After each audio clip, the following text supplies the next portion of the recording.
Hi everyone, welcome to Jump In and Dive with me. I'm Marissa and I'm a PADI Master Scuba Diver. Today I'm going to be talking about ways to prevent and overcome underwater anxiety and panic at depth. I'll also go over the most common reasons why anxiety and panic seem to set in. So let's get to it and dive on in. So the first part of this episode is what causes anxiety and panic at depth, which is kind of a loaded question. There can be many answers to this question because different things cause anxiety in different people. But there are a few main reasons. One reason being uncertain of the dive. This can either be caused by lack of experience or lack of training, which at depth you might have a little lack of confidence, which can result in the anxiety. So you always want to make sure that you're getting trained properly through a credible dive shop and an instructor that you trust. The second reason that sometimes anxiety will set in is poorly fitting equipment. Whether it be a wetsuit or the wrong size tank for you, or if your BCD is too small or too big. These things you might not realize are a big deal on land, but underwater, they're kind of everything.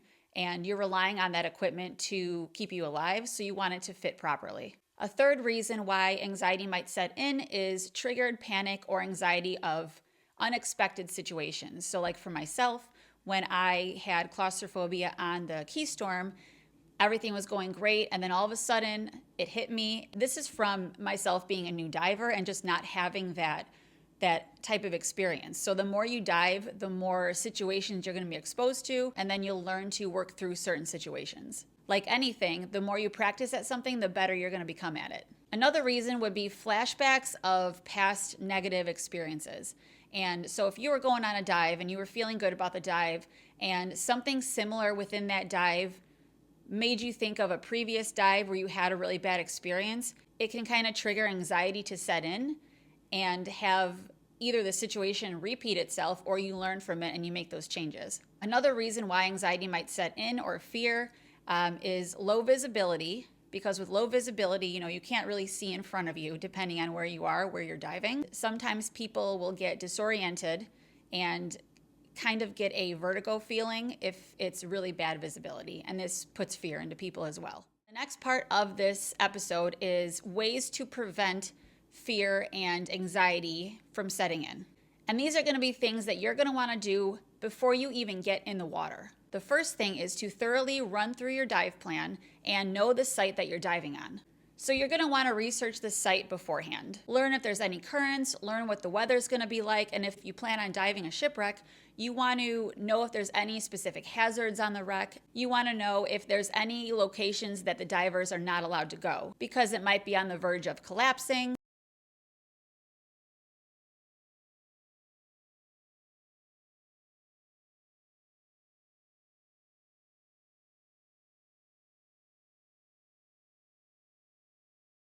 Or there's too many sharp edges, which you want to stay away from anyway. Research the marine life that's going to be at the dive site. If you know there's going to be stingrays, or if you know there's going to be, reef sharks or anything like that, you want to research the animals that might be in that area just to be more aware of them, and if there's any certain aggressive behaviors that you might want to look for. If that happens to you, you'll know to back away and give them their space. Knowledge is power, so the more that you know before going into something, the more comfortable you're going to be. You want to talk to your buddy about the dive and go through the dive plan exactly how you want to do it.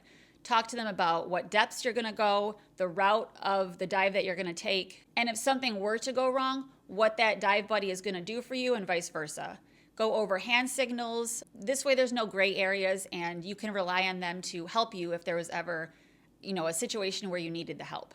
And lastly, visualize your dive before you dive it. I feel like this one doesn't get enough credit, and it can make all the difference. Visualizing your dive is going to enhance your awareness because you're mentally walking through the dive. You're going to go through all the potential hazards and emergency situations, which will make you better prepared for real life scenarios if they were to ever happen. But also visualizing the dive is going to give you a stronger connection to the dive itself. It'll help you be more present and enjoy the dive. The second thing you can do to prevent anxiety and panic at depth, go through your gear. You want to make sure your gear is doing what it's supposed to be doing. Make sure that all your gear has the proper and up-to-date inspections before even getting on the dive boat. You want to make sure you have enough air in your tank, especially if you're renting a tank. Do your due diligence. We're all human beings and we all make mistakes. If you don't have an air analyzer, it's not a bad idea to purchase one, especially if you're diving enriched air.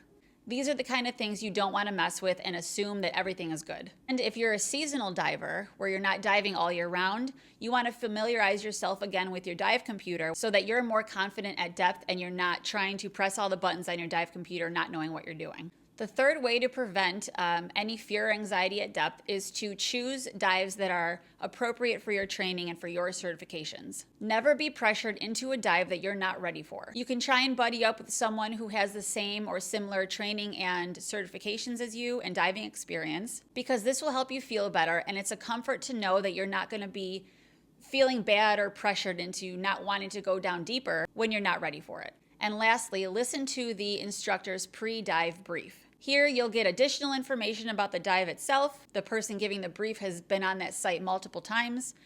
You'll get safety procedures, and you'll get things that you want to keep an eye out for, places to avoid, and then cool things to see. So basically, it comes down to the diver doing their due diligence. So do your research. Get prepared for the dive, because being prepared will reduce the anxiety and any fear that might happen when you're at depth, especially with marine life. If you know that you're going to see a certain animal on a dive, do your research about that animal. Look for things that might be aggressive behaviors and know when to back away. You have to understand that it is their home. It's their environment. It's not our environment. That would be like somebody coming into your home uninvited. How would you react to that? And if they start coming closer to you, how are you going to react to that? I would defend myself. And this is exactly what animals do in the wild as well. So we have to respect that, and we have to understand that it's their environment. So the third section of this episode is ways to overcome panic and fear and anxiety at depth. So when you're down at depth and you are on your dive and you notice yourself breathing differently, you're starting to get a little freaked out about whatever's going on, stop what you are doing.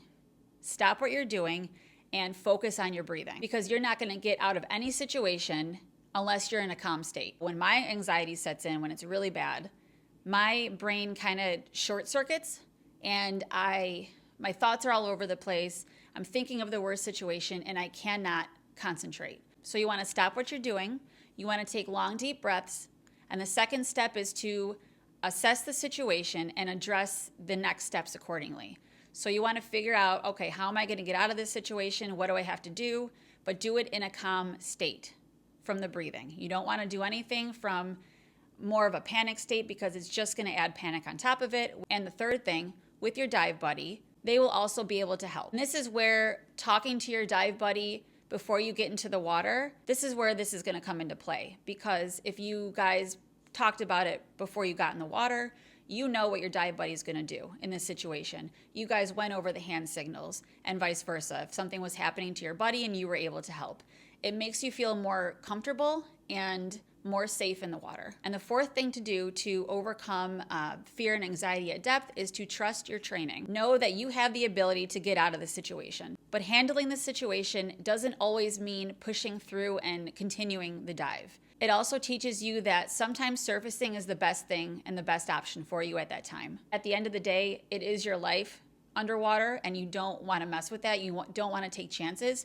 So if you are underwater and you are having really bad feelings and really bad thoughts about everything, call the dive, tell your buddy, go to the surface. You don't want to try and force something and then something really bad happen, potentially fatal, and then there's no coming back from that. What I've learned from diving so far is that it will test you. You will learn something on every single dive that you do. Underwater, everything is slow motion. All you hear is your breathing. You're physically slowing down and you're hearing your breath. So when it sets in, stop what you're doing, focus on your breathing, because you won't be able to think clearly otherwise. So just to recap on the prevention and overcoming anxiety at depth, these are things you're going to want to do before you get in the water. So you're going to thoroughly run through the dive plan and you're going to research the dive site. This includes knowing the dive site that you're on, researching any marine life you may encounter, talking with your buddy about the dive, and visualize the dive beforehand. The second thing you're going to want to do is go through all your gear, make sure it's all working properly. The third thing is to choose dives that are appropriate for your training. And lastly, listen to the instructor's pre-dive brief, because they're going to give you more information about the dive itself. In overcoming anxiety at depth, the first thing you're going to want to do is stop what you're doing and breathe slowly and deeply. The second thing you're going to want to do is assess the situation and plan your next steps accordingly as to what you're going to do. Your third step is to have your dive buddy help you. And the fourth step is to trust your training. Know what your limits are. Know how far you can push yourself. Be more self-aware of what's going on within you, because that's going to make a huge difference as to whether you're going to call a dive or whether you are able to overcome it and continue the dive. So I hope you like this episode. Please like and subscribe. My next couple episodes are probably going to be more about Honduras because my trip is coming up. So I'm going to throw a little information in about that. And we'll see you soon. Bye.